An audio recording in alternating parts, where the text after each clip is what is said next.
ప్రశ్న ఇస్తున్నా. నా మీద కుట్రలు ఎప్పటి నుండి ప్రారంభమైనాయి? ఎప్పుడైతే హరీష్ రావు గారు, రేవంత్ రెడ్డి గారు ఒకే ఫ్లైట్లో హైదరాబాద్ నుండి ఢిల్లీకో, ఢిల్లీ నుండి హైదరాబాద్లో ఒకే ఫ్లైట్లో వాళ్ళిద్దరు ప్రయాణం చేసి వచ్చినప్పుడు హరీష్ రావు గారు, రేవంత్ రెడ్డి గారు కాలు పట్టుకొని సరెండర్ అయినాక ఈ కుట్రలు స్టార్ట్ అయినాయి. నా మీద ఈ స్టోరీలు స్టార్ట్ అయినాయి. మా కుటుంబాన్ని విడగొట్టాలనేటటువంటి కుట్ర స్టార్ట్ అయింది. నేను ఛాలెంజ్ చేస్తా ఉన్నా, రేవంత్ రెడ్డి గారు మీరు చెప్పండి, ఆ ప్రయాణం జరిగిందా జరగలేదా? హరీష్ రావు గారు మీరు చెప్పండి, ఒకే ఫ్లైట్లో మీరు రేవంత్ రెడ్డి గారితో కలిసి వచ్చిండ్రా రాలేదా? ఆ తర్వాత నుండే నా మీద ఈ కుట్రలు జరుగుతున్నాయా లేదా? సరెండర్ అయింది మీరు. ప్రతి ఒక్క విషయంలో దాదాపు ఒక 7-8 ఇష్యూస్ ఉన్నాయి, ఇన్సిడెంట్స్ ఉన్నాయండి. అఫీషియల్ పిఆర్ఓ ట్వీట్ చేస్తాడు, Congress party official PRO tweet చేస్తాడు, ముఖ్యమంత్రి గారు పిఆర్ఓ, ఈ పాల వ్యాపారంలో అవినీతి జరిగిందని. తెల్లారి 2-3 పేపర్లలో వస్తుంది, 3వ రోజుకి మాయమైపోతుంది. అదే కేటీఆర్ గారినేమో 3 సార్లు విచారణ పేరుతో పిలిచి వేధిస్తారు. అంటే కేసీఆర్ కుటుంబం నికార్స్గా బరిగీసుకొని కాంగ్రెస్ పార్టీతో రేవంత్ రెడ్డితో కొట్లాడుతున్నాం కాబట్టి మా మీదనేమో కుట్రలు జరుగుతాయి, మా మీదనేమో కేసులు పెడతారు. మీ మాత్రం 1 or 2 days హెడ్లైన్స్ వస్తే తర్వాత న్యూస్ గాయబవుతుంది. ఎన్ని జరగలే చెప్పండి హరీష్ రావు గారి విషయంలో? ఫస్ట్ పాల వ్యాపారం మీద ఏమొచ్చినాయి ఆరోపణలు? ఆనాడు బీఆర్ఎస్ పార్టీ గవర్నమెంట్లో SC, ST, BC హాస్టళ్లకు Harish Rao గారి పాల వ్యాపారం నుంచి పాలు సప్లై చేసిరనే ఆరోపణలు అయోధ్య రెడ్డి గారు ట్వీట్ చేసిరు. గతం 2 రోజులు పోయింది ఆరోపణ. ఎందుకు? సరెండర్. నెక్స్ట్ ఒక అభియోగం చేసిరు ముఖ్యమంత్రి గారు, రంగనాయక్ సాగర్ దగ్గర ఆయన ఫామ్ హౌస్ ఉంది, అది ప్రభుత్వ భూమి, కబ్జా చేసిండని. 1 day headline, 3rd day news గాయబ్. No case, nothing. కేటీఆర్ పరిస్థితి ఏంటి? ఎన్ని కేసులు పెట్టిరు కేటీఆర్ అన్న మీద? ఎన్నిసార్లు పిలిచిండు విచారణకు?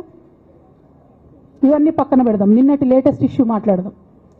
కాళేశ్వరం కానీ ఇంకోటి కానీ ఏ ప్రభుత్వంలో అయినా పొలిటికల్ పాలసీ చేసేవాళ్ళు, విధానపరమైన నిర్ణయాలు తీసుకునే వాళ్ళు ముఖ్యమంత్రులు ఉంటారు. కింద ఉన్నటువంటి మంత్రులు దాన్ని ఎగ్జిక్యూట్ చేయాలి. కేసీఆర్ గారు ఒక పాలసీ డెసిషన్ తీసుకున్నారు, నేను కాళేశ్వరం ప్రాజెక్టు కడతా, దానికి ఇన్ని డబ్బులు ఇస్తా అని. ఆనాడు మంత్రి ఎవరు? ఎగ్జిక్యూషన్ చేయాల్సింది ఎవరు?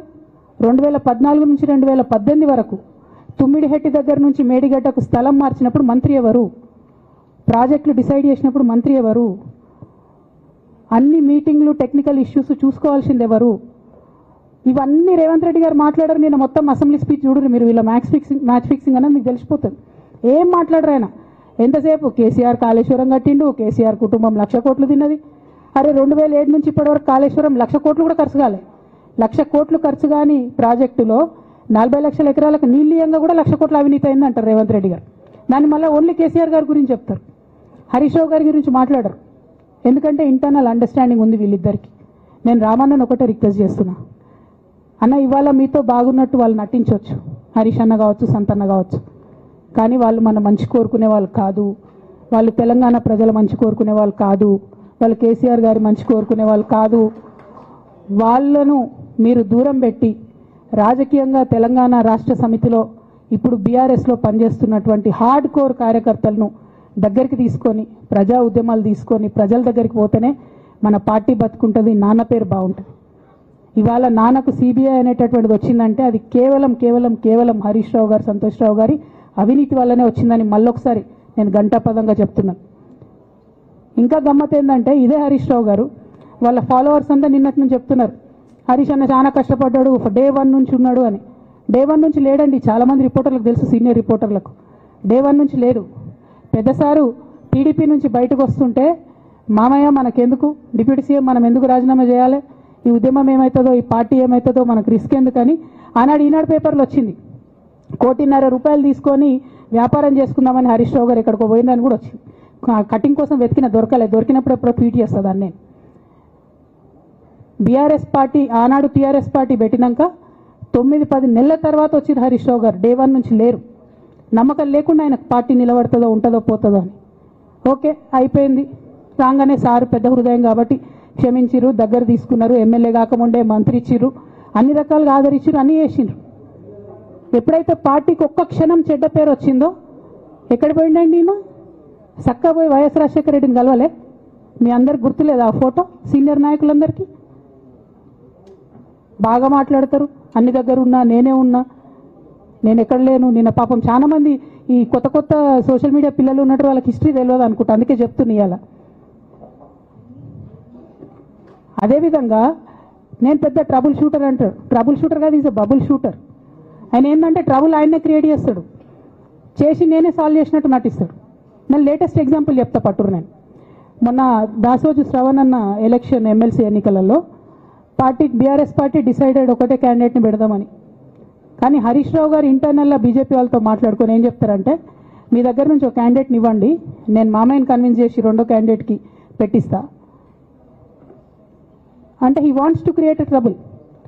ఈ క్రైసిస్లో ఆల్రెడీ మన పార్టీలోకి వెళ్ళి 10 మంది ఎమ్మెల్యేలు వెళ్ళిపోయినాక, 38 మందిలో 10 మంది పోయినాక నువ్వు ఇంకో సెకండ్ క్యాండిడేట్ని పెడితే ఎంత కన్ఫ్యూజన్ అవుతుంది? ఎవరెవరు ఎటెట్ ఓట్లు వేస్తారు? అంటే హార్స్ ట్రేడింగ్కి ఈయన ట్రబుల్ షూటర్ గారు ట్రబుల్ని ఓపెన్ చేస్తారు అన్నట్టు. నాకెందుకో లక్కీగా ఒక బీజేపీ ఎమ్మెల్యే గారు ఫోన్ చేసి, అక్క మరి పెద్ద సార్ పర్మిషన్ ఉందా హరీష్ అని ఇట్లా అంటున్నారంటే, నేను డైరెక్ట్గా పెద్ద సార్కే ఫోన్ చేసి నాన్న మరి ఇట్లా అంటున్నారు, మనం సెకండ్ క్యాండిడేట్కి పర్మిషన్ ఇస్తారంటే, nothing doing, only Shravan will get elected, ఎవరు చెప్పారు మీకు అన్నారు. అంటే నేను ఆ విషయం వెంటనే అటువైపు కన్వే చేసిన, లేదండి మాకు అట్లాంటి ఆలోచన లేదు. ఎందుకు ఈ రీసెంట్ ఎగ్జాంపుల్ చెప్తున్నా ఇవాళ అంటే, హరీష్ రావు గారు ట్రబుల్ క్రియేట్ చేసి ట్రబుల్ని మాఫీ చేసినట్టుగా ప్రయత్నం చేస్తారు. బీఆర్ఎస్ కార్యకర్తలందరికీ నేను నా తమ్ముళ్ళకి రిక్వెస్ట్ చేసి చెప్తున్నా, మా చెల్లెలకు రిక్వెస్ట్ చేసి చెప్తున్నా, మీకు పెద్ద స్థాయిలో జరిగే అన్ని విషయాలు తెలియకుండా అందరూ మన వెల్ విషర్స్ అనుకుంటారు. అది మీ తప్పు కాదు, ఎందుకంటే కేసీఆర్ సార్ అంత ఓపెన్ మైండ్తో ఓపెన్ హార్ట్తో ఉంటారు కాబట్టి బీఆర్ఎస్లో ఉన్న అందరూ అట్లే ఉంటారు అనుకుంటారు. కానీ చాలా మందికి చాలా హిడెన్ ఎజెండాస్ ఉన్నాయి. ఒక పక్క కాంగ్రెస్తో కలిసి ఉన్నారు, ఇంకో పక్క బీజేపీతో మాట్లాడుతున్నారు, ఎటు ఎవరితో అవసరమైతే అటు మాట్లాడుతున్నారు. అదేవిధంగా 2018 ఎన్నికలలో హరీష్ రావు గారు 20-25 మంది ఎమ్మెల్యేలకు ఎన్నికలలో అడిషనల్ ఫండింగ్ ఇచ్చారు, పార్టీ ఇచ్చింది కాకుండా. ఏడికేలు వచ్చినాయి హరీష్ రావు గారికి అన్ని డబ్బులు? 100% కాళేశ్వరంలో జరిగిన అవినీతి నుంచి వచ్చిన డబ్బులే. ఆయన ఆలోచన ఏం చేసిందంటే, ఏమన్నా కొద్దిగా అటు ఇటు అవుతుందేమో రిజల్ట్, నా దగ్గర ఎమ్మెల్యేస్ ఉండాలని ఆలోచన చేశాను. నీకు అసలు అట్లాంటి ఆలోచన ఎందుకు వచ్చింది? నేను కట్టప్పలాంటోని కేసీఆర్ గారి దగ్గర ఉండేటోని అంటావు కదా, నీకేం అవసరం వచ్చింది ఎమ్మెల్యేస్కి సపరేట్గా ఫండింగ్ ఇవ్వడానికి? ఎవరికి తెలియదు అనుకుంటారా? ఇది ఎవరు చెప్పారు అనుకుంటారా? ప్రతి ఒక్కరు చెప్తారు ఎమ్మెల్యేస్ ఓపెన్, నా పేర్లు కూడా తెలుసు, చెప్తే బాగుండదు, ఎమ్మెల్యేలు ఇబ్బంది పడతారు.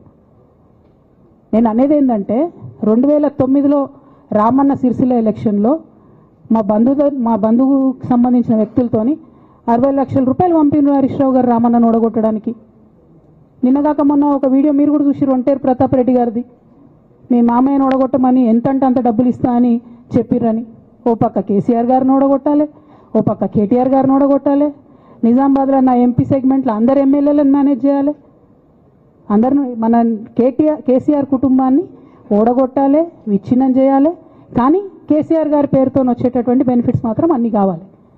మరి ఇటువంటి వారిని నా రిక్వెస్ట్ కేసీఆర్ గారితో కేటీఆర్ గారితో, వారిని మీ పక్కన పెట్టుకొని నిజం మాట్లాడే నన్ను బయటకు పంపితే మరి పార్టీ బాగుంటుందా? దయచేసి ఆలోచన చేసుకోండి. నేనేమంటున్నా రామన్న మిమ్మల్ని అంటే, నా మీద